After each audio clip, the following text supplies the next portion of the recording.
Broadcasting live on AM 950, the Progressive Voice of Minnesota. In the evenings, usually on WCPT 820 Chicago's Progressive Talk, and in the overnights, 1150 AM KKNW in Seattle. It is the Matt McNeil Show on your Tuesday, 952-946-6205. 952-946-6205. The Democratic National Convention is going on in Chicago right now. And, of course, this was going to happen. Cliff Schecter is kind enough to join us. Cliff's Edge is the YouTube page. There's a subscriber button there. Go join his Patreon. I have. It's what all the cool kids do. You get great political content there via YouTube, and he's kind enough to join us today to talk about the DNC and Trump's imploding campaign. Hi, Cliff. Well, hello, Matthew. How are you? I'm doing well, man. How are you? I'm feeling good, especially after yesterday. Although, let's start with the one negative from yesterday. How do you bump James Taylor?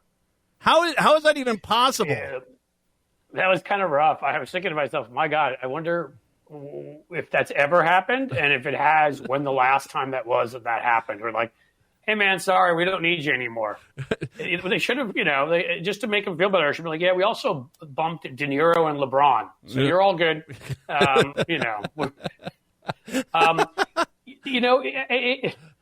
I've been to a few of the conventions. My guess is you have, and it doesn't really matter if you've been to the national, state conventions, other kinds of conventions. Have you ever been to a convention that runs on time? Because I don't think I have. No.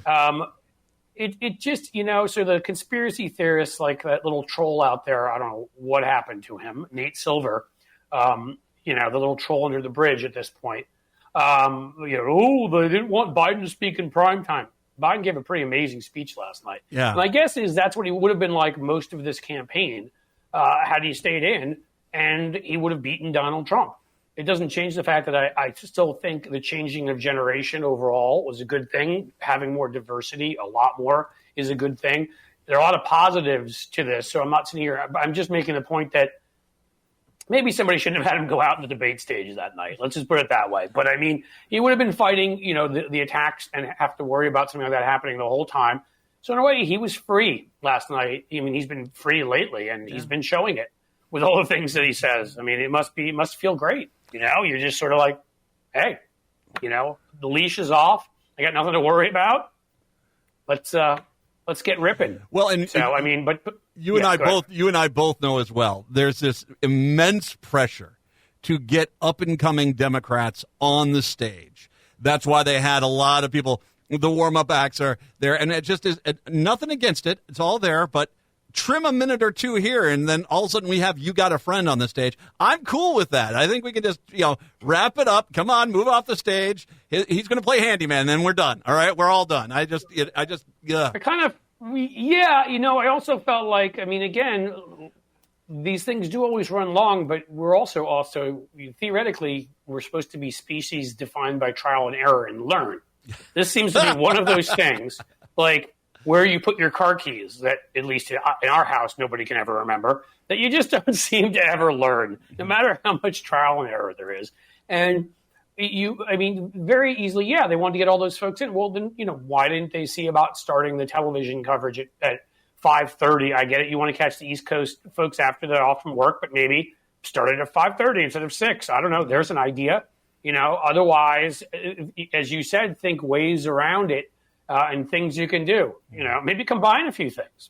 Have somebody talking while James Taylor's playing in the background. I don't know, but it does feel kind of weird to bump James Taylor. It's not, it's a big deal. It's not up there with if let's say the Republicans had to bump Hulk Hogan, or Kimberly Guilfoyle's third face. That would have been tough on everybody if some of that couldn't have been seen, or at least let's say they said, look, we have a limit. There can only be 6 convicts on the stage at the same time, so we're gonna have to limit it. And what those would have been really tough things for them to live by too. So we all have our crosses to bear. My guess is that the RNC, they're going stretch to Hulk Hogan. It's like, rip off another shirt. We don't care. Just keep it going. We don't have anything else. Do you have 3 more under there, or is it just all steroids? Which is it? After the first night, what was your favorite speech last night, man? It is tough overall. I'm really trying to think about that because there were some. Okay, so I'm going to cheat a little bit. I'm going to say of kind of the younger folks, because I love, and not even younger, but like, let's just say the newer folks who they were showing off. I think Jasmine Crockett gave, a fantastic speech. Yes. Jamie Raskin, I'd say a close second. And again, it's funny when you say, I don't think he's young. I think he's like 60 or something. I don't know. But he hasn't been around as long. And again, I really do think there's a huge divide between the boomer generation. This is not an attack. It's just everything changes, and why I wanted this to happen in Congress, and it has with Hakeem Jeffries. I wanted it on a presidential level to a certain degree, because I know this. I can say this as somebody who's in the middle of Generation X, a 52-year-old. I was young enough when Reagan was in office that it didn't have an impact on me in the way of like, oh my God, he's so popular. He's so charismatic. Conservative policies are so popular. There's so much backlash against liberalism. I came up in the 90s with Clinton, seeing us win and seeing our policies begin to be popular again. Yes, we were more to the center, but we were moving sort of to the left. And I think the boomers a lot of them can never get that out of their head. And I think it has hampered them, why they've taken so much crap from lying, cheating, traitorous Republicans, is because that's just the way it was, right? The Republicans ruled the roost in the 80s, and even for much of the 90s, even as Clinton was clawing it back, and then they got Bush in office, and they started their streak of, hey, we don't have to win the popular vote anymore. We'll still elect our guys, and just the fact that at this point, everything you and I believe in, for the most part, is shared by more than 70% of the American population. They are completely relying on a ridiculous and just as extreme as possible minoritarian, like, hey, we get 2 senators from states that have 4 cows and, 2 sheep. We have like 8 states like that, and the Electoral College and gerrymandering, and in every way possible, they've rigged the whole thing. So they really represent somewhere around 35 to 40% at best of the population. And in the end, they're treated like a majority. And too many Democrats who are older didn't break away from that. And the cool thing is, you've seen Biden getting tougher. I think, the younger ones like Jasmine Crockett and Jamie Raskin and Bashir was up on stage, another one like him who's great, gave the courage to these other folks. To have Bashir from Kentucky talking about abortion as an issue of freedom, not being scared on the issue, not hiding. When Kentucky had its when it had its referendum, it may have been closer than it was here in Ohio, but the good guys still won. Just a reminder, we are on the right side of all of these things, even in the most conservative states. Even if you go to Idaho or Kentucky, on abortion rights, on universal background checks, on climate, on these things like on marriage equality. Virtually every one of these issues, we are still in a majority, and these are in the most red states. They cheat, they lie, they smear their opponents. The mainstream media sucks and won't do its job, and they get away with it. That's Absolutely. What happens. Mallory McMorrow from Michigan, she was quite good. She's terrific. She is fantastic. That's why it's so hard, because I can sit here and make the individual jokes about every Republican who spoke. Again, it's not hard to go to sort of a carnival of freaks and pick out one by one, and or a Hitchcock movie, and look at that. And but the thing is that last night it was so, again, with the exception of yes, it ran late. Otherwise, it was so well put together. And what I didn't get to, and all of my, everything I said here is, I loved Biden's speech, but as much as I loved Biden's speech and thought he was terrific, I loved Hillary's even more. I thought she was absolutely incredible. Maybe the best speech she ever gave. You can tell how passionate she is about ensuring a woman is elected president. And that's what I love most of all, is she's got nothing to be ashamed of. I know, Secretary of State, U.S. Senator, she's done some things, you could say, but it won't be her. And yet, she's willing to be that, to go back to the Bible, she's willing to be that Mike Johnson or Moses figure, if you will. You were supposed to laugh at that. I was Meg Johnson, okay, sorry. But the Moses figure who doesn't get to enter the promised land, but takes the next one there, right? and so Hillary, in a way, she paid the price for many years of sexism and all the crap Donald Trump got away with and whatever, so that Kamala can now run in a more informed race and beat the crap out of this guy. Well, and you could tell she's passionate about that happening. And how about her? She usually has been above kind of the lock him up chant, but realizing, you know what? I'm kind of in the swan song time of my career now. I'm just going to let it go. And the smile, the kind of the restrained smile she had on her face as the crowd did that was chef's kiss, man. That was beautiful. I mean, to quote, maybe I should quote the father and not quote Tom Cruise from Risky Business, because that's the one that's allowed on here. Sometimes in life, son, you just have to say, what the heck, and make your move.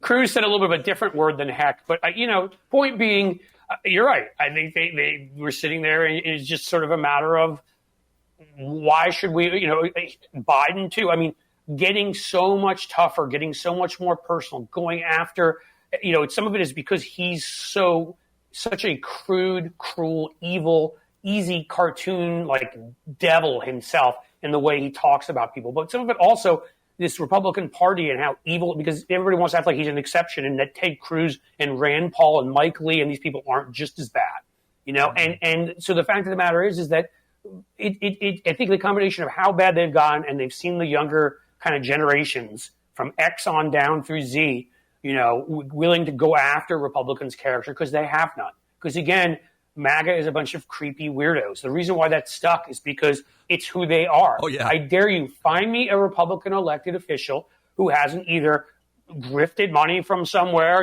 get paid by a law school. We're talking about Mike Johnson just now, that you never actually worked for, some Christian law school, or Jim Jordan, you ignored people being molested in showers, or you actually are a convict like Donald Trump, or you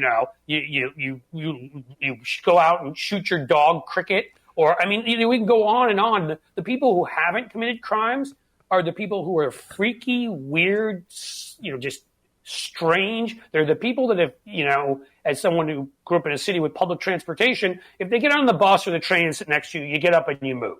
These are the types of people that make up their movement. And so say that, because this is who they are. It's like they're basket of deplorables. Hillary couldn't have gotten it more correct than that. They are literally a collection of rejects.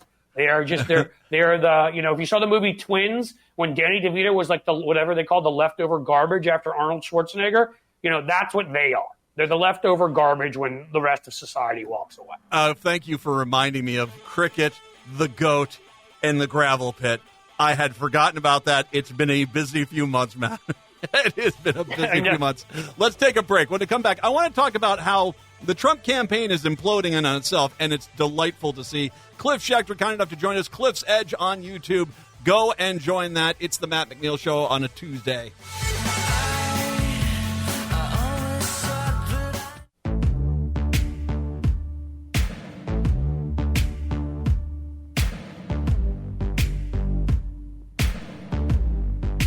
It's the Matt McNeil Show on your Tuesday. Good to have you with us. Cliff Schecter, kind enough to join us to talk about the DNC as well as also the Republicans, and I want to get to that point. So Kamala Harris comes on stage after Joe Biden speaks, does that moment where she says, I love you, which I think that was every one of us at that point. And the Republicans, for some reason, decided that was what they were going to try to tear down and insult. The Republicans are having a very hard time counterpointing hope and joy. They just do not, after 20 years of this insane anger, which this is their only mode, they just do not know how to do anything to combat this. And it's one of the reasons why Harris Walls, I think, is starting to run away with this at this point. So to address a few points there. One, you're exactly right, obviously. I think it's due to a couple of factors. It's due to, as you said, what I was pointing out before about Reagan.